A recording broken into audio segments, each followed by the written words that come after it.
Can you pick out the new Speaker of the Tennessee House in this photo? Susan, you gave this to us. Why?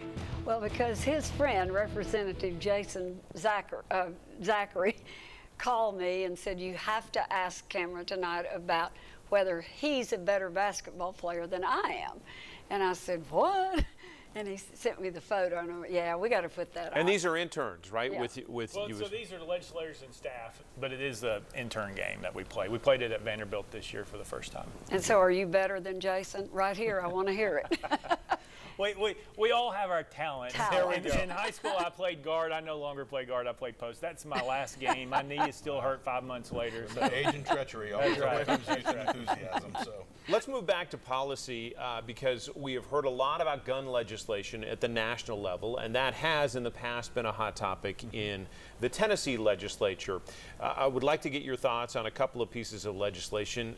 Red flag legislation that a lot of states have talked about, and even federally there are conversations about somebody who is reportedly worried about someone's mental health condition, and then authorities would have the ability to come and take their guns away. Is that something that you're behind and that you can see gaining any traction in the legislature? I mean, we've done things with people who are institutionalized in that already, so that's been a start. You know, I think one thing, Governor Lee made his statement that he's still kind of looking at to see what he's going to do. I think a lot of us are waiting on President Trump to see what he does, because maybe a national policy is better than 50 different state policies. So I think there's people waiting to see exactly what Congress will do on that.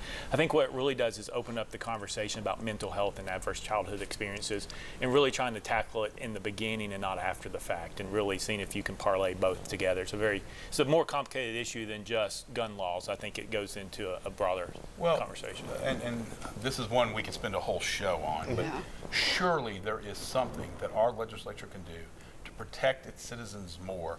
I hear mental health. 80% of the mass shootings, these people are not mentally ill. They're sick, all right? They're full of hate, but they're not diagnosably mentally ill. It's hurting those that really do need help because it's putting a stigma on it. Is there something we can do with high-capacity magazines, with a red flag law?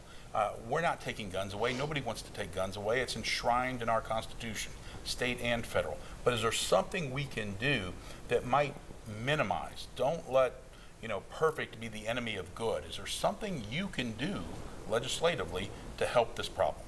Well, I mean, I think we're gonna have those conversations. And I think the question then becomes: is it better to have a federal law or a state law? That's a debatable question. But what I will say too, though, is if you look at the school shootings, which are mass shootings, they may not have a mental health diagnosis, but what they do have, when you go back and look, is adverse childhood experiences, where if you look at the scale and where they are, this is not even where you have to have an interview or an examination. It's based on their social factors, whether they have divorced parents, whether they're alcoholics, whether they're in a household where people have been beating them or anything of that nature, where you can really tell in education of what degree they have adverse childhood experiences. And the higher they are on the scale, the more likely they're to have anxiety, more likely they're going to do this, more unstable that they are. Well, that takes funding. It does. We haven't funded it, and surely the feds haven't funded it. Well, they've stripped it all out. Well, and that's the conversation that I had with the governor this week. Is as we're going through this, maybe we look at BEP funding and look at maybe making. We hear all the time from teachers, the counselors are test givers. They're not counselors like they were when I was there. So can we move the counselors back being counselors? Does that mean we need to have psychologists, maybe not psychiatrists, but psychologists in the school that work with the counselors? Because if you can get the help earlier than later, that helps. And that helps long term. It helps graduation rates, it helps learning rates. And when we went around the state on the 3-star project, where we were looking at adding healthcare in the state of Tennessee, the #1 issue by far in the state of Tennessee is mental health, and the people not having access to mental health, people who could get back to work, people who could do this. And that leads to substance abuse, and that leads to the county jails, it leads to the state prisons. So I think it's a bigger question. You can pass a gun law and maybe try to solve the problem in short term, but long term, it's a more complicated. I would just take improvement, not solving at this point. And to your question about high capacity magazines, that's certainly a topic given the one that was used in the shooting last weekend, and have been several times. Is that something the state should look at, is limiting the amount of bullets that you can put in a magazine based on what you can buy? Well, as I said, we're looking forward to seeing what the governor proposes. You know, he's the leader of the state, and so he said he's going to take a look at red flag and look at other stuff, and then also work with Washington and see what those conversations look like. The really question then comes down to, is it better to have a U.S.-wide law, or is it better to have all 50 states doing something differently? They are piecemeal when you look at carry laws and others. Right. So I find it interesting that the Republican is saying, let's wait on the federal government to fix the problem. Well, not fix it, but if it's in their wheelhouse and they're saying they're moving that direction, the Trump administration is saying they're moving in that direction to take a look at doing this sort of stuff, you give them the opportunity to do that. I'm not sure any of us put a lot of stock in what the Trump administration says they're going to do or not do. Well, he follows through on more than he does. Cameron, last session passed a gas tax. I've forgotten what the name of it was, but Improve Act. Improve Act. What are you seeing out of that? I mean, do we have major, I know the bridges or something that badly need of repair in our state.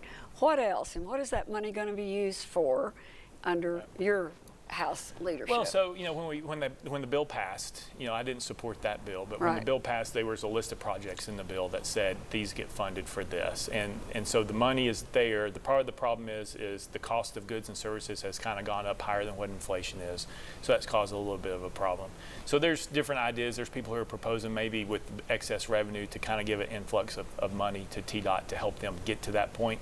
But, you know, we do have a lot of road projects, and our roads are best, and thanks to Governor Lamar Alexander at the time for not putting us in debt, right? And I think that's a very good thing that we've done, and we need to continue that trend as we move forward. Will we ever see toll roads in Tennessee? I hope not. I don't think we will. I don't either, but a lot of states have them, and they do seem to be successful, particularly bridges, you know, when you're trying to repair bridges. Right. But it doesn't seem to ever be on the minds of our citizens. Well, I mean, at the end of the day, you know, one of the things I liked about the Hawk plan is if you look at it from a standpoint of diversifying your base, it ran opposite of the gas tax. So when the gas tax up, the car sales were down and so forth, right?